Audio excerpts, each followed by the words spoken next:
Welcome to the Red Corner Show. I am Shamila Ramjawan, an academic, a global award-winning entrepreneur, founder of the Princess D Menstrual Cup, the Olympus International Awards, and the Red Corner Show. Today, we are thrilled to welcome our guest, a man whose contributions span continents and industries, Lord Simon MacDonald from the United Kingdom. Lord Simon MacDonald is a globally respected expert in fisheries, aquaculture, and sustainable food production, with over 45 years of experience shaping industries and policies across Europe, Africa, and beyond. He is the founder of a highly successful fish processing business in the Scottish West Highlands, with a client list that includes royal households, US presidents, top airlines, and global retailers. Appointed by the European Union as head of technology transfer, he introduced cutting-edge methods in fish purification and adding value, and later advised the Scottish government as chairman of West Coast Fisheries. His work has transformed communities from the south of France to Sub-Saharan Africa, creating employment and empowering people through sustainable aquaculture projects. Beyond the boardroom and policy circles, Lord Simon is also a published author, popular television presenter, and in-demand after-dinner speaker. Known for his warmth, wit, and wealth of knowledge, he has become a familiar face on screens across the UK and internationally, including his co-hosting role as USA Global TV1.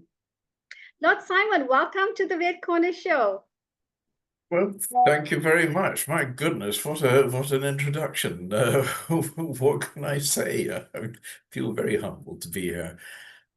It's a pleasure. If only I could add more, because there's so much more that I could add to that intro. But we're going to dive right into it and get to know you a little better. But before we dive into the incredible milestones of your career, I want to take it right back to the beginning. You have had a phenomenal journey spanning more than 4 decades in fisheries and processing. What first drew you to this field, and what has kept you so passionately involved over the years? That's a $64,000 question. I mean, I've always been passionate about the sea. And I started sailing when I was about 4.5 years old. I think I've probably gone sideways ever since.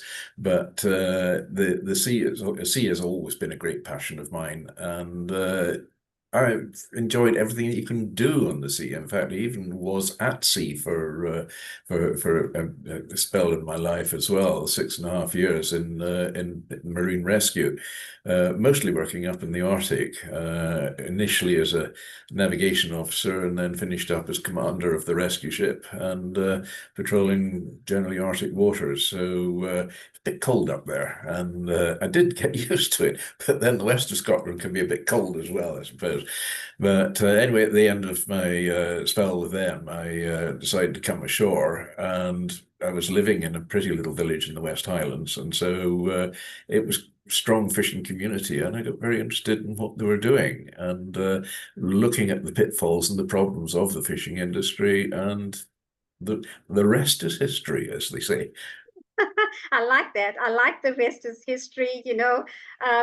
Yes, there's your humble beginnings and just your experiences. I sense a sense of purpose and dedication that you described, and which really lays the foundation for everything that followed. Yes, definitely the rest is history. It is no surprise that you went on to build something truly remarkable in the Scottish West Highlands.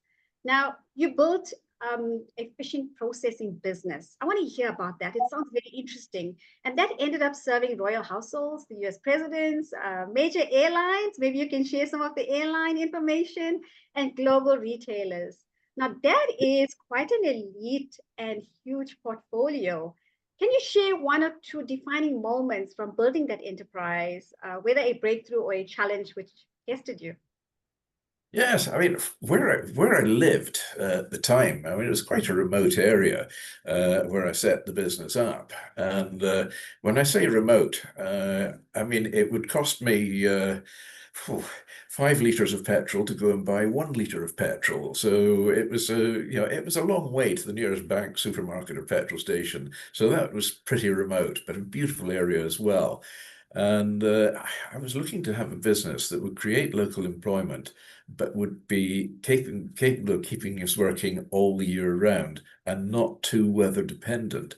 So that sort of narrowed it down really to rather than going fishing, but to be processing the fish, and in particular smoking fish as well. We were surrounded by what was then a fledgling industry in Scotland of the salmon farming industry, which the salmon farming in Scotland is now actually the UK's biggest food export. So it's grown incredibly. And so I set up this processing and fish smoking business.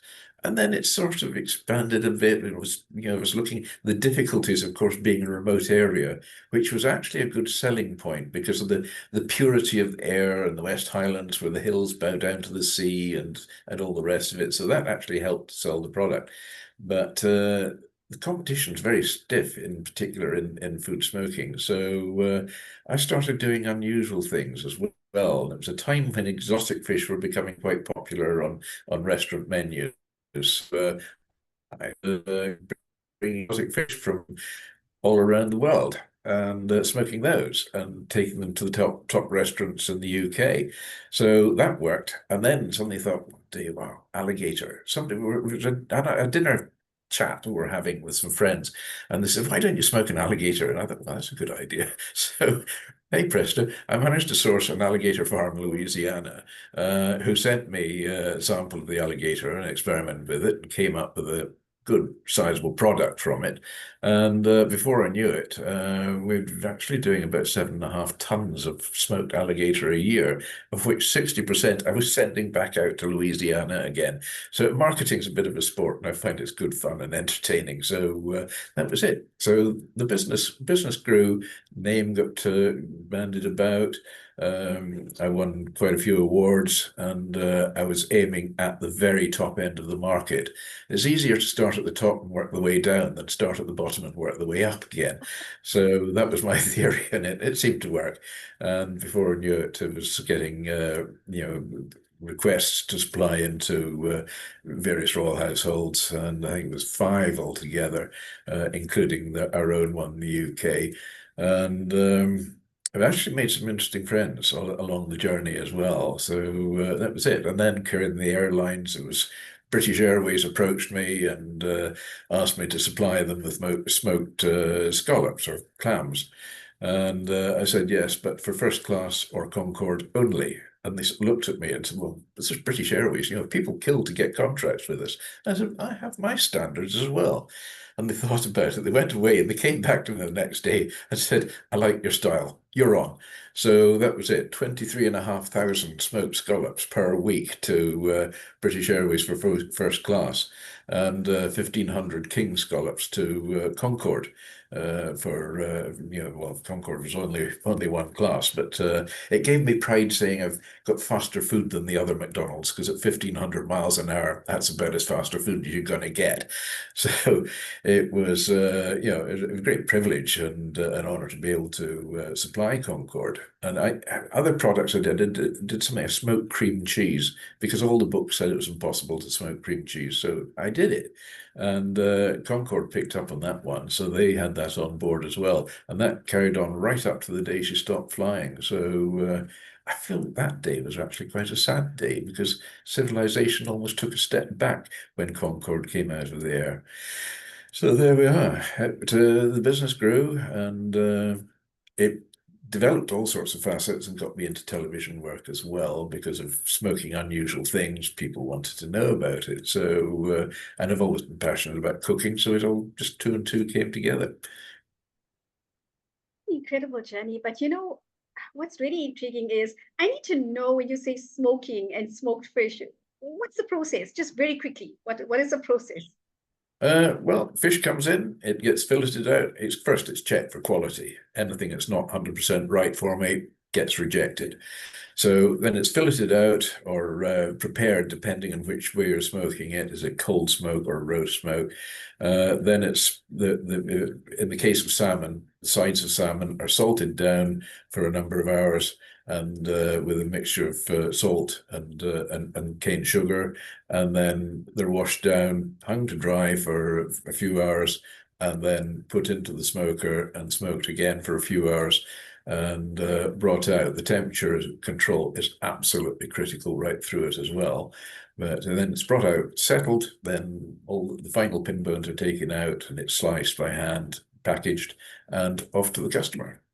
So it takes the whole from A to Z, from beginning to end of smoking salmon. You're actually taking a few days as well. Okay, awesome. So what really stands out is the focus on excellence, and I can see you speaking with such passion. It's not just in product, but in leadership. It's clear that knowledge sharing has been central to your approach too. I can see that quite clearly. You've delivered fish processing courses through the University of the Highlands and Islands, helping shape future talent. What do you see as the most critical knowledge or mindset the next generation needs to thrive in this industry? Yes, well, delivering these food smoking courses came just as quite a surprise because I got into fish smoking by going on the course through the University of Highlands and Islands, or as it was then, Inverness College. And I got a phone call one day from the college to say, would you like to deliver food smoking courses? The very course which I'd been on. And I thought, wow, I mean, I thought that's the greatest accolade I could be asked for. So agreed and worked out the course and tweaked what I'd learned as well, because the process changes a little bit. Technology comes into it. Eating trends, people like maybe a slightly milder flavor nowadays than they did a few years ago. So I tweaked that and ran the courses. And for it was training people coming into the industry, people who are already in the industry and getting refreshed on new techniques, and also training the environmental health inspectors of Scotland as well, because smoking is a bit of a grey area, because you think inside the actual smoker, it's it's got black tar and so on, so it's regarded as dirty, and but that tar is actually as clean and as sterile as you could possibly get. So trying to explain this and let the health inspectors understand it was a very, very important part of it all as well. So I was delighted to have trained every health inspector in the Scottish Highlands and at the time. So there were a lot of smokehouses in the Scottish Highlands, in particular then. Few less now because of regulations, but there we are. So yeah, it was good fun. And every course that my students were learning, so was I. And it was refreshing my own mind and giving me further inspiration, ideas as well, to take the business that step further and just to keep ahead of the opposition. Amazing. That's such a valuable insight, especially your point about balancing tradition with emerging technology. And I think, that's something that we focus on these days because of the emerging technology. And speaking of bringing new ideas into established systems, you held a fascinating role with the EU. You were appointed by the EU as head of technology transfer in freshwater fish purification and value addition. Now, that's a major responsibility. What kinds of innovations did you introduce and how were they received by the member states? Yes, it was a very interesting time, and I really did have to juggle my time between my business and the courses, and then this one as well. And because it was such a major project for the EU, it had to take quite a priority in my schedule. But the EU were very good about it. I mean, they worked around all these complex schedules I had. Um, and I think it really came because of the training in food smoking, and somebody up there sort of thought, "Oh, here's a guy who understands fish. He knows a thing or two about fish. So maybe this is the one to get involved." So, a number of discussions on the phone and through faxes. Remember them? Faxes? My goodness, that had screeds of paper lying on the office floor in the morning when I came in. But they were sort of querying and interested to know what I knew about freshwater fish, and most of the work was done in France, although it's covering all member countries as well. But we're looking in particular at the likes of carp and trout and catfish as well. So carp is probably the oldest farmed fish on the planet. And in France, if there's a muddy puddle, somebody's growing carp in it. I mean, there's so many people growing carp there, it's unbelievable. And it's a very, very popular fish in Europe. In countries like Poland, carp is a bit like turkey at Christmas. It's the dish to have at Christmas. You have baked carp. So I looked at fish and worked out all sorts of ideas, and I was trying to get rid of this sort of earthy, muddy flavor from it. And eventually I devised a method and a technique, and then we got everybody together and showed the different processors and commissioners from the EU, from each country, on how to get rid of this problem. But when when we did the final appraisal of the project in Paris, we had several of the EU commissioners from each country had turned up for this, and on a big long table, I had dishes with the big silver domes over them, and there were 21 of these dishes, and they were quite intrigued, so why have you got 21 dishes? Because, to purify a carp, I mean, surely you show us fish and that's it. So I lifted the lid off one, and there you are. And I said, well, there's the carp as we know it. Taste it. They could taste the mud. Took it off the next one, and this beautiful white, translucent, almost flesh, with a very delicate, slightly sweet flavor. And I said, that's purified carp.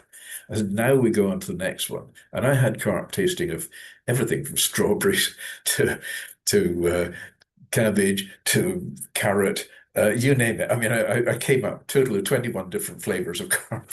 They were blown away by this, totally blown away. I had a lot of fun doing that, and I do play the odd practical joke now and again, and I do believe that humor should be injected everywhere. So I thought that day had to count for that as well. So there was a lot of talk about it, and a lot of media writing about it as well. So yeah, it was a great project. It was good fun. That's so exciting and interesting. And so, can I ask you, what's your favorite fish? Oh, goodness. I eat fish just about every single day. In fact, I'm trying to remember when I didn't eat fish. And I will eat all sorts of fish. It's difficult to say what's the favorite because with fish, I take in shellfish. I love scallops. I love langoustine, which I'm very fortunate where we live here. I mean, it's one of the biggest langoustine fisheries in the world, just on the west of Scotland. So, get these things fresh out the sea. And I know a lot of fishermen and fishmongers, and they're always giving me them as well, which is great. But I love salmon. I've always liked salmon, and I think it's got to rate very highly on a favorite fish. But on the shellfish side, I think langoustine has to be about the top there. And I like the oysters as well. I think for me, I just find that I can eat salmon, but not a lot of it. Mm. It's very filling. It really does fill you up. But nutritionally, it is one of the best. It's very rich source of omega-3s and omega-6s, and it's got all the good fats in it as well. I think the salmon farming industry has come under a lot of criticism in the past because in its infancy there was a lot of experimentation going on different feeds and also trying to copy the color the fish would get in the wild. So they were adding all sorts of things. Now that's really gone, and the fish feed now is an incredibly important part and very technological part of the salmon farming industry. So they've got rid of all this rubbish that used to go into the feed. And salmon takes its color on from what it's eating. You are what you eat, basically. So that pinkiness comes from the shells of shellfish that they're picking up on the way in, mostly shrimps and prawns. So they get that pinkish tinge through the flesh. So a lot of the salmon feed now is using in Scotland is using the I suppose the waste from the langoustine fisheries when they're making scampi and the shells are discarded. So they go off to be processed and crushed down and sterilized and created into feed for the salmon industry. So it gives a good, healthy, pure fish. That is actually so interesting. I'm going to visit you, and I'm going to come and visit one of these manufacturing sections of your business. I want to see the process and what happens. And I think it's just so interesting and so educational. Thank you. Anytime. My smoking business, I actually had to sell it in 2012 because my time schedule was taken up so much doing consultancy and all these different projects as well that I felt I couldn't take the business any further. I'd taken it as far as I could, and I couldn't justify neglecting time with it as well because it's a very time-consuming industry. So I sold it. Delighted to say it's still running now under new ownership, but my work now is in consultancy and building and developing aquaculture projects and fisheries projects for other individuals and governments and so on all around the world. So you can come and see other fish being grown as well. Haven't Yes, got a project perfect. in Cambodia yet, so that's got to be a next place to look at. Okay, perfect. So your work has never been confined by borders, which brings me to your global consulting. You've worked extensively across South Africa, as you mentioned earlier before our chat as well, and the south of France, two very different contexts. What stood out to you most in terms of regional approaches in fish processing, and how did you tailor your methods accordingly? Because every day I'm learning and I'm always learning something new and I'm always watching and I'm really interested in researching all these different processes and I love travel and I love seeing new people, new places, new cultures and new ideas and developing and helping them to develop as well by using ideas that I've picked up in my travels all around the world. Every day is a learning day. What I enjoy about life in particular is the variety that I have. I mean, in television work, radio work, processing, aquaculture, you name it. I mean, it's all in there. You've got a bit of humanitarian work on the go as well. So I look forward to a Monday morning, and I strongly believe that if you don't look forward to a Monday morning, it's time for a career change. Well, Monday mornings are still great fun for me. My weekends, I like to be able to relax and just unwind, recharge my batteries, and I'm ready to crack on again on the Monday and blast my way through the week. Uh, I'm working obviously on very much international timescales now as well, and fortunately, the great thing that came out of the pandemic of COVID was the fact that now everybody is used to using the likes of Zoom and Teams and these platforms. So meetings are much quicker and much slicker now. And you can have the meeting with people in Japan, Cambodia, and the USA, South Africa, Kenya, all at the same time, all on the one call. You could never do that before. So, this technology is actually the great thing that's come from COVID because everybody is now used to having their meetings that way. And I always said, I remember where, I was before that for a meeting, I could spend nearly a day traveling for a meeting, which would last about an hour and a half, and then another day traveling back. Whereas now I can have 5 meetings in the morning. So it's makes life much more speeded up.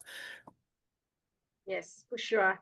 I think it's all about time, saving all that time. It makes a huge impact in our lives because, we have so many hours in a day and we have to utilize that effectively.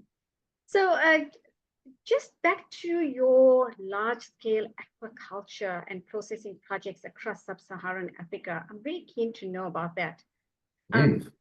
These are projects with serious developmental goals. Can you share more about what you're working on and how these initiatives are helping communities?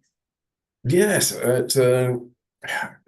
do a lot of work through as a consulting partner with VisionAfric Development, and it was Her Highness Dr. Winifred Windaku Gatonga. It's quite a name, Dr. Winifred, I know it's better at, and she's sort of taken me under the wing a bit, and we've formed a very good, strong relationship with her, and also with Dr. Sebastian Copuland, who's the president of VisionAfric Development. So, and also Dr. Winifred, she introduced me to Leaders of All Nations International, or Luani as we know it, which is an absolutely incredible organization from all over the world. And I have learned so much through that. I've got more projects as well. But Dr. Winifred was very keen on trying to promote an aquaculture project for Kenya. So we looked at the area, and and she suggested that Lake Victoria would be a good starting point. And at the same time, we also got inquiries from Angola and from Zambia, obviously through Dr. Sebastian. So we looked at opening up a large-scale project, which meant then the hub would be Lake Victoria, with the satellites being Angola and Zambia, and also a seaweed farm for Kenya as well, because we've got ideal currents off the eastern seaboard, and the water conditions are absolutely perfect. So this is a major project at the moment. We're just getting all the funding put in place. It's about $128 million. So this is a biggie, but included in it as well, we're going to have a research and learning center as well, so that other people from not just from the area, but from around the world can come and learn more about aquaculture and its different methods. So this is meaning then that the Lake Victoria site will have not just fish cages in the lake itself, but we'll have traditional growing ponds on shore, and also bringing in high technology with the new recirculating aquaculture systems, or RAS as it's called, which is very high tech, but gives you complete control over the conditions, the temperature, the current, the purity of the water, and so on as well. So it's going to be a big learning center for a lot of people, as well as being a high production area for quality fish. And looking at the figures just now, I mean, Kenya's having to import nearly 80% of its fish. Well, that's not right. They've got the conditions there who can be able to grow it. So I'm not going to be able to make up that 80% deficit, but I'm going to make a very good try at doing as much as we possibly can. We're looking at a sizable tonnage of production in a year, and these will be employing mostly local people, and then have a team of people in to train them, to bring them up to scratch with the latest skills and the abilities to to do and to run the business as well. So it's it's a big project. That got other smaller projects as well. One in Zimbabwe and one in Uganda, and an offshore project as well, off the Seychelles and Mauritius.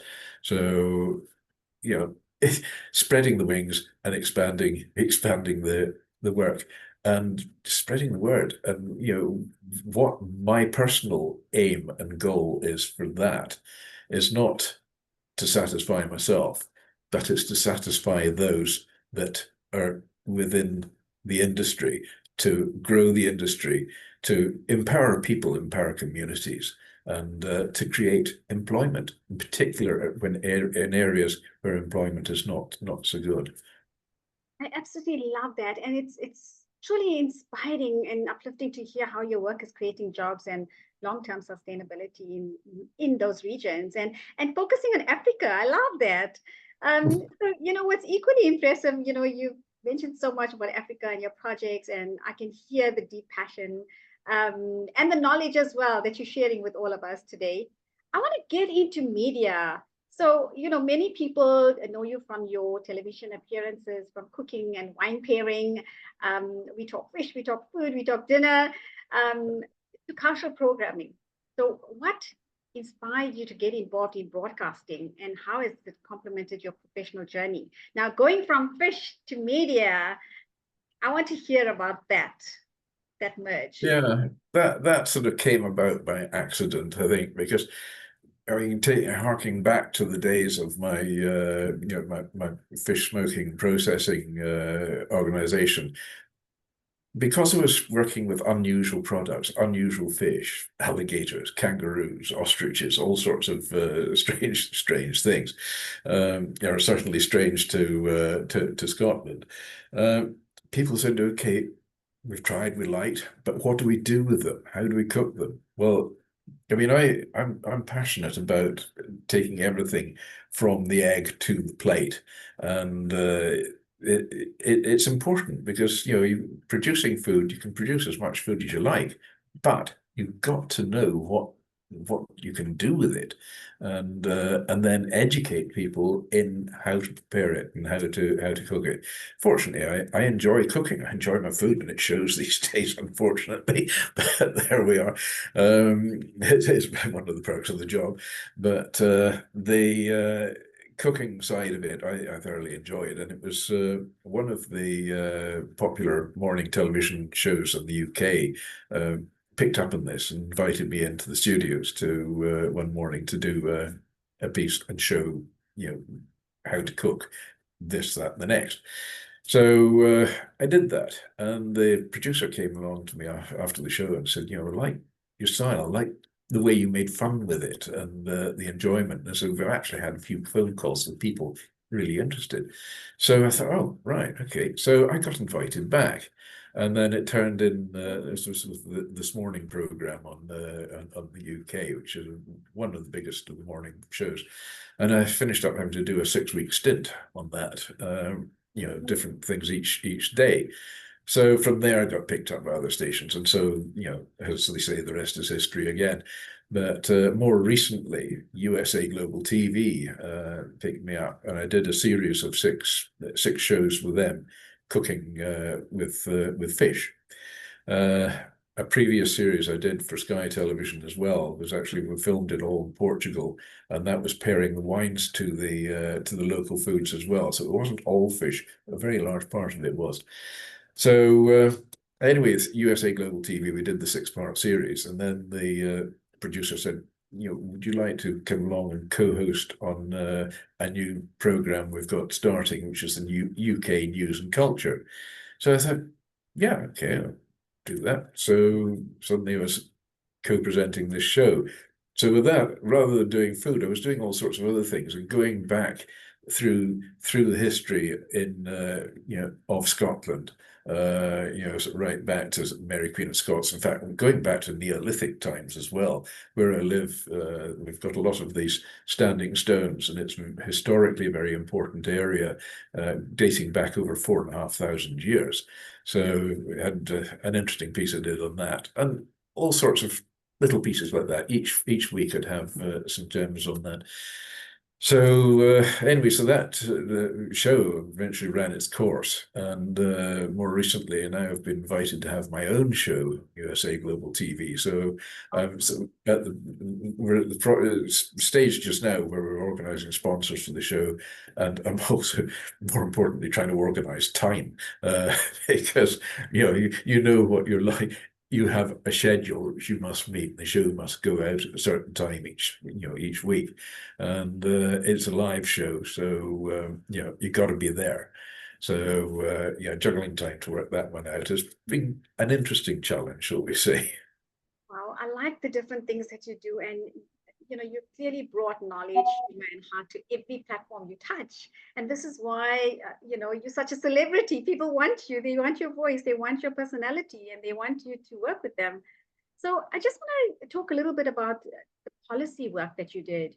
as a senior advisor to UK and Scottish parliamentary committees. And now you've had quite a hand in shaping major decisions. What key issues do you believe require urgent attention today to ensure the future of fisheries and aquaculture? Yeah, the industries, I mean, at the moment, Brexit caused a major headache. I mean, we were promised to the fisheries industry would be sort of kingpin in the whole process of Brexit, and as it turned out, at the end of the day, the fisheries industry was actually forgotten about and shoved aside. So I'm on, I think, about three UK parliamentary committees involved around food and fisheries, and three Scottish Parliament committees as well. So it keeps them quite busy there, and it means that I can, try and make a difference and try and make an improvement. And when I was appointed, about 4 or 5 years ago, as chair of the West Coast Fisheries in Scotland through the Scottish government, and they sort of said, "Well, you've got to come and do this with us and do this, do the next thing with this." And there was no mention of actually collaborating with the fishermen themselves, and they're the most important people out there. So I work very closely with the fishermen, and of course this is harking back to sort of to square one of my interest in fisheries and aquaculture and so on. So it was quite a sort of challenging situation to come up with the ideas and solutions there, which would involve speed.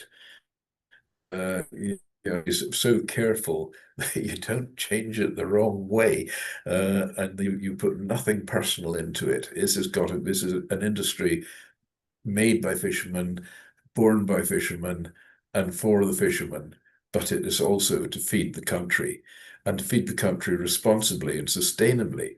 So there's a fine balancing line there, because it's all very well sending the boats out and they go and catch as much as they can, bring it back. But what about future stocks for future generations? So that's got to be managed carefully and totally controlled.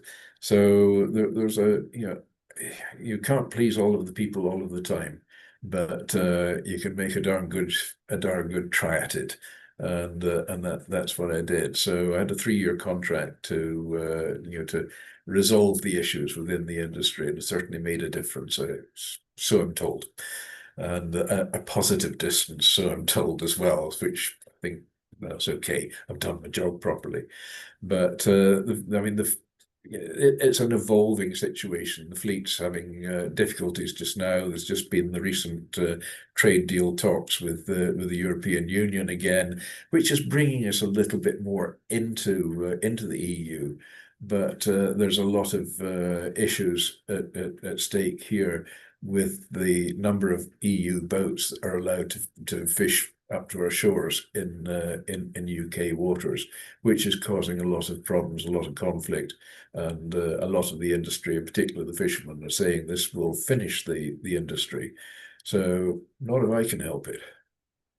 This is actually so interesting because we generally don't know the back end of things. So thanks for outlining that so clearly. At least we now have a little bit of understanding. I just want to go back to your expansive and influential career. What are you most proud of? Waking up in the morning and having a pulse. Yes, I think we all are, right? Absolutely. I agree with you. We should just be grateful that we have a life, right? I think having made a difference, having made a positive difference, that's important to me.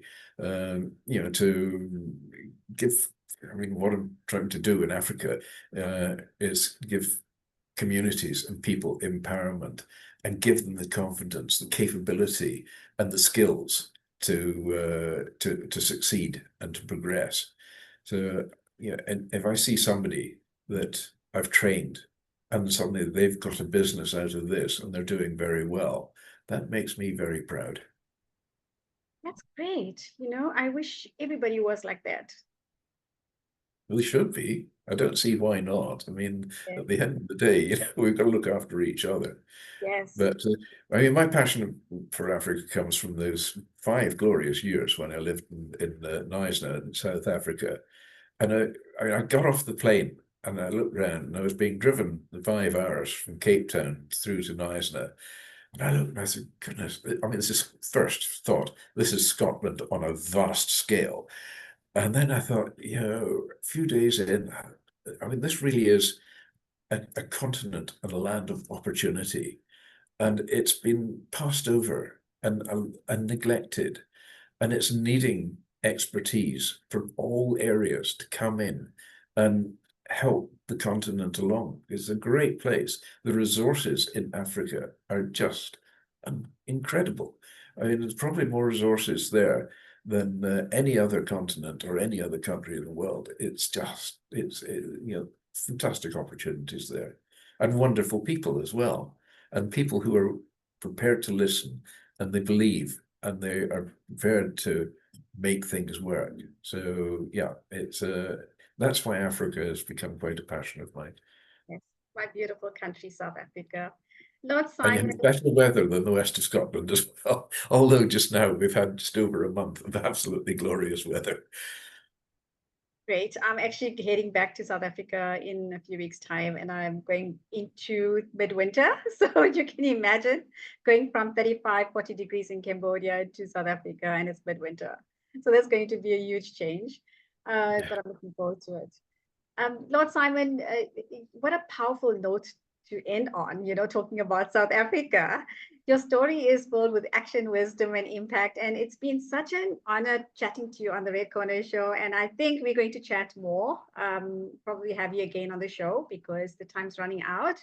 Thank you for sharing your journey with us. Do you have any last words for the audience?